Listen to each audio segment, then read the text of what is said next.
Use কাৰ ল'ম বুলি ভাবিছে তো আপুনি কি গাড়ী ল'ব তো সবতকৈ ডাঙৰ কথা হৈছে এইটো আৰু বৰ্তমান মই আছোঁ ফ্ৰেঞ্চ মটৰ্ছ আৰু ফ্ৰেঞ্চ মটৰ্ছৰ মই এড্ৰেছ কম তাৰ আগতে মই আপোনালোকক দেখুৱাব বিচাৰিছোঁ আপুনি কি গাড়ী ল'ব SUV ছেগমেণ্টত যদি আপুনি ল'ব বিচাৰে মাহিন্দ্ৰা XUV 700 টাটা হেৰিয়া আৰু যদি আপুনি ল'ব বিচাৰে ইনোভা ক্ৰিষ্টা আৰু এফালে যদি যায় তেতিয়াহ'লে মাহিন্দ্ৰা থাৰ যিবিলাক থাৰ আপোনালোকে একদম আপোনালোকৰ বাজেটত পাই যাব আপোনালোকে দেৰি নকৰিব স্ক্ৰীনত নাম্বাৰ আহি আছে মোতকৈ বেছি আপোনালোকে জানিব পাৰিব আপোনালোকে ফোন কৰিব আজি মই আপোনালোকক যিমানখিনি গাড়ী দেখাম এই ফ্ৰেঞ্চ মটৰ্ছত সকলোখিনি গাড়ী মই আপোনালোকক ডিটেইলছ দিম আৰু আপোনালোকক প্ৰাইচবিলাকো কৈ দিম আপোনালোকে গাড়ীখন কেনেকৈ ল'ব পাৰিব এতিয়া কথা হ'ল আপোনালোকৰ হাতত কিমান আছে সবতকৈ ডাঙৰ কথা হৈছে সেইটো আপোনাৰ হাতত কিমান টকা আছে যিমান আছে সিমানে আপুনি লৈ আহক এই ফ্ৰেঞ্চ মটৰ্ছত আপুনি এখন গাড়ী আপোনাৰ ঘৰলৈ লৈ যাব পাৰিব আপোনালোকৰ পৰিয়াল হিচাপে এতিয়া কথা হ'ল মই আপোনালোকক যিমানখিনি গাড়ী দেখুৱাম ইয়াত আপোনালোকে গাড়ী কোনো এক্সিডেণ্ট ইছ্যু নাপায় ৱাৰেণ্টি গেৰেণ্টি পাব লগতে আপোনালোকে এক্সচেঞ্জ ফেচিলিটি পাই যাব দাদা নমস্কাৰ ভালে আছে নমস্কাৰ সজিত দা ভালে আছে আপোনাৰ আছোঁ দাদা যিহেতু আপোনালোকৰ তাত SUV কাৰ বুলি কোৱাৰ লগে লগে মানে গোটেই তেজপুৰৰ ভিতৰত আপোনালোকৰ তাত সবতছে বেছি গাড়ী থাকে SUV ছেগমেণ্টত আমাৰ ষ্টকত আপোনাৰ 150 প্লাছ গাড়ী আছে অ'কে তো 150 গাড়ীৰ ভিতৰত SUV গাড়ী কিমান আছে SUV গাড়ী আপুনি ধৰক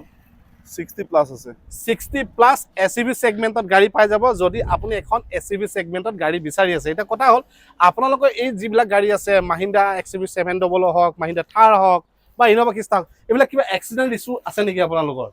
আপোনালোকে গাড়ী এখন আমাৰ পৰা লোৱাৰ আগত ভালদৰে ভেৰিফাই কৰাই ল'ব পাৰিব হয় আপোনালোকে লগত যদি কোনোবা এক্সপাৰ্ট আছে আপোনালোকৰ লৈ আহি দেখাই ল'ব পাৰিব হয় বা কোম্পানীত আপুনি ডিলাৰ লৈ গৈ গাড়ীখন ভালদৰে এবাৰ চেক কৰাই ল'ব পাৰিব ডিলাৰত নি তেওঁলোকে পুৰা ভেৰিফাই কৰিব পাৰিব অ'কে তো এইখন গাড়ী আপোনালোকৰ এনে মাইলেজ কিমান চলিছে এইখনৰ এইখন আপোনাৰ ৰানিং হৈছে মাত্ৰ 22,000 kilometre okay spare tyre use কৰা হোৱাই নাই টপ মডেল গাড়ী হয় X7L হয় এখন আপোনাৰ 2024ৰ গাড়ী হয় হয় এখনত আমাৰ আস্কিং প্ৰাইচ ৰাখিছোঁ আপোনাৰ 17,20,000 টকা 17,20,000 টকা তেওঁলোকে দাম ৰাখিছে বাকী আপুনি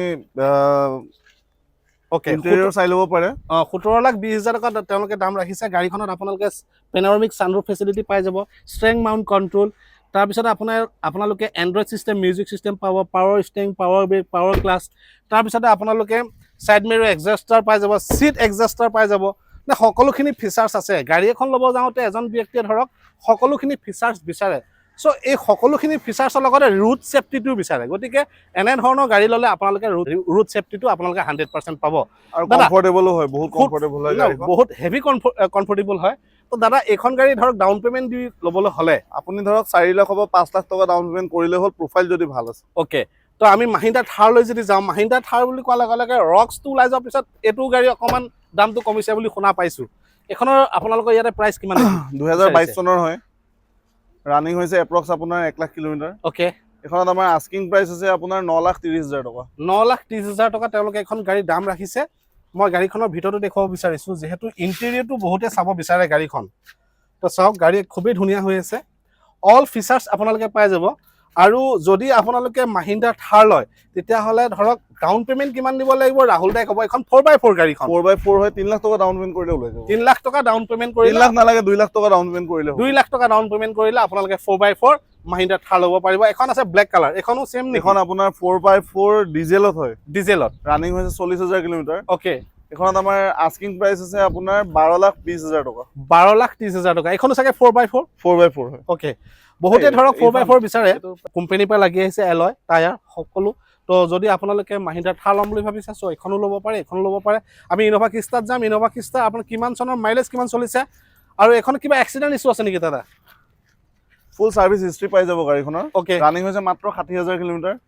এখন আপোনাৰ 2021 চনৰ 2.4 Z খন হয় ওকে টপনল কেপ্টেন সিট পাই যাব হয় এখনত আমাৰ আস্কিং প্ৰাইস আছে আপোনাৰ 20,30,000 টকা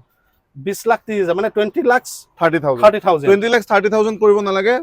19,80,000 দিলে এখন গাড়ী লৈ যাব পাৰিব 19,80,000 টকা দিলে হৈ যাব আৰু লগতে আপোনালোকে ইনোভা ক্ৰিষ্টা বহুতে ধৰক ইনোভা ক্ৰিষ্টা বহুতৰ ডিমান্ড আৰু গাড়ী এয়াৰ ৰেজিষ্ট্ৰেচন এটো ৰেজিষ্ট্ৰেচনটো অসমৰ আপোনালোকে ট্ৰান্সফাৰ কৰি দিব নেকি বৰ্তমান ডেটত আপুনি ইণ্ডিয়াৰ ভিতৰতে চলাব ওকে কোনো প্ৰবলেমে নাই আইএনডি নাম্বাৰ প্লেট হয় হয় নেকি ট্ৰান্সফাৰ আমি কৰাই দিম ওকে ডাউন পেমেন্ট কিমান দিব লাগিব ডাউন পেমেন্ট এখন গাড়ীত 4 লাখ বা 5 লাখ টকা দিলে ওলাই যাব তো গাড়ী একদম ভেৰি গুড কণ্ডিশ্যন বহুত ধুনীয়া কণ্ডিশ্যন ওকে তো টাটা হেৰিয়া এখন কিমান বিচাৰিছে টাটা হেৰিয়াৰ 2021 চনৰ হয় হয় এইখনত আমাৰ আস্কিং প্ৰাইচ আপোনাৰ 10,20,000 টকা। 10,20,000 এইখনৰ ডাউন পেমেণ্ট কিমান দিব লাগিব? ডাউন পেমেণ্ট 3,00,000 4,00,000 টকা কৰক। ওকে নেক্সট আৰু এখন আহিছে ব্লু কালাৰ আপোনাৰ XUV 700 চ' এইখনতো মই ভিতৰটো প্ৰথম দেখুৱাম গাড়ীখনৰ কিয়নো আপোনাৰ AX5 মডেল হয়। ওকে এখন মেনুৱেল হয়। ওকে এখনৰ এনে ধৰক কিমান চলিছে গাড়ী? 2022 চনৰ হয়। গাড়ী ৰানিং হৈছে আপোনাৰ এপ্ৰক্স 60,000 কিলোমিটাৰ। ওকে চ' এইখনত আপোনালোকে সকলোখিনি ফিচাৰ্ছ পাইছে যেনে ধৰক পেনৰমিক ছানৰুফ। আজিকালি ধৰক বহু ৰাইজ ধৰক গাড়ী এখন ল'বলৈ যোৱা আগত তেওঁলোকৰ চিন্তা এটাই থাকে যে পেনৰমিক ছানৰুফটো আমাক লাগিব। লগতে আপোনালোকে ষ্টেং মাউণ্ট কণ্ট্ৰল তাৰ side mirror adjuster 4 power window power glass power brake এইখিনিতো লাগে ৰুট ছেফটিৰ কাৰণে। চ' সেইকাৰণে মই গাড়ীবিলাক আপোনালোকক ভিতৰটো দেখুৱাই দিছোঁ যে ইমান দামী গাড়ী এখন আপোনালোকে ল'ব আৰু সেই গাড়ীখন ল'ব যাওঁতে আপোনালোকে গোটেই কথাখিনি জানিব লাগিব গাড়ীখনৰ এক্সিডেণ্ট ইছ্যু আছে নেকি, গাড়ীখন ধৰক আপোনালোকে ল'ব গোটেই ফেচিলিটিটো পাবনে নাপায়, ৰুট ছেফটিটো আপোনালোকে পাবনে নাপায়। তো সেইকাৰণে মই আপোনালোকক এইকেইখন গাড়ী বিশেষকৈ আপোনালোকক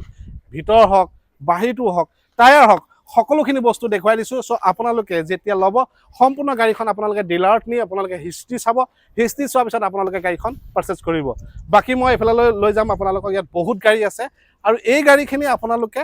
ধুনীয়াকৈ চাব পাৰিব। এই যিমান গাড়ী আছে ইয়াত ধৰক হেচবেক আছে, চেডান আছে আৰু এইবিলাক গাড়ী মই ধৰক আপোনালোকক ইণ্টেৰিয়ৰটো দেখুৱাব গ'লে ভিডিঅ'টো প্ৰায় 2-3 ঘণ্টা হৈ যাব। চ' সেইকাৰণে মই আপোনালোকক ওপৰে মই গাড়ীখিনি দেখুৱাই দিম। যেতিয়া আপোনালোকে ল'ব আহিব তেতিয়া আপোনালোকে গাড়ীখনৰ ইণ্টেৰিয়ৰটো চাই ল'ব, কিয়নো গাড়ীখন ইণ্টেৰিয়ৰটো চাই লোৱাটো আপোনালোকৰ কৰ্তব্য হয়।